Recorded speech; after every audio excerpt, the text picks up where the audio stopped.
Today we're talking about how you can get started with minimalism regardless of how much stuff you have right now. Let's get started.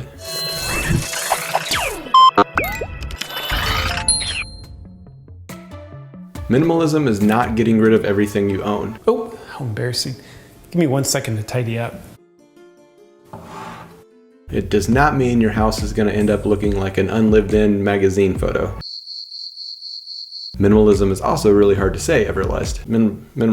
It also isn't about never buying anything again, including food, therefore like eating out of dumpsters. That's freeganism. It's a thing. No judgment from me, but that's not what this video is about. When I talk to people about minimalism, a lot of times I'll get that response, oh, so you just don't own anything? And then whenever they figure out that we actually do own stuff and we're just intentional about our purchases, and we're intentional about what we bring into our home and what we put out of our home, then they start to get interested. If we haven't met yet, my name is Kalen. I'm the founder of Freedom Sprout, where we talk about raising intentional children and living intentional lives. If that interests you, please hit the subscribe button below.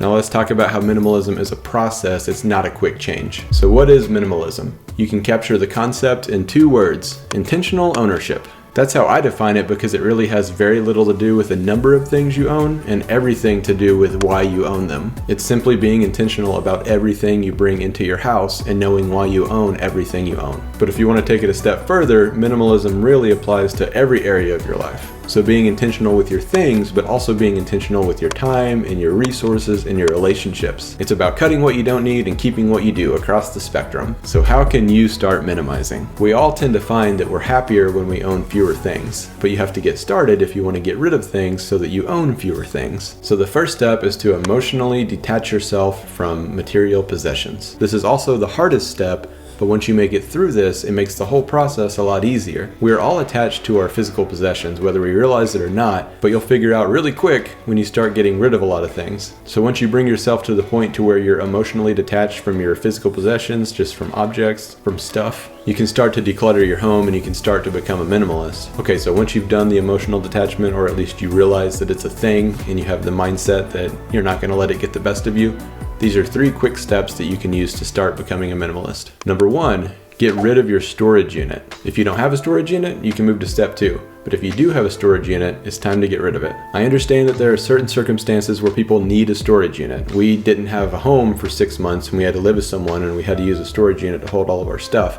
I get those circumstances. I'm talking about if you have a storage unit and you haven't touched the stuff or looked at the stuff in 6 months or a year, it's time to get rid of it. It's not a great place to store things anyways, because they usually take no responsibility for the security.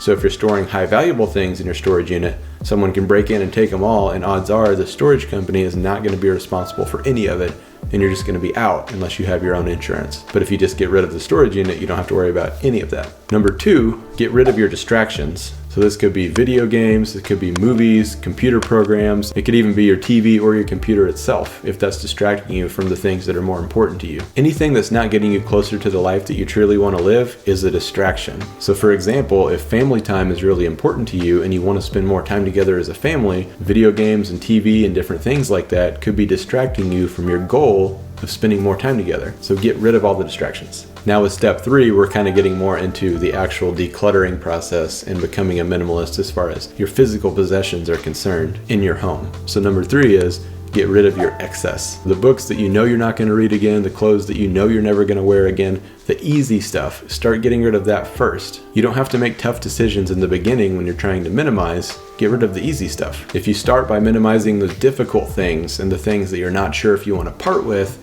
it's going to be a lot harder.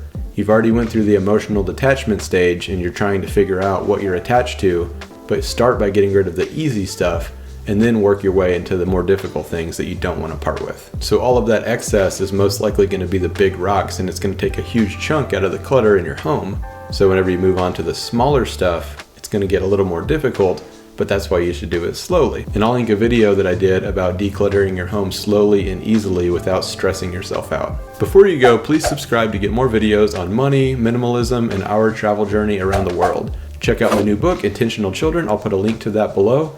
That's all for today. I will see you next week.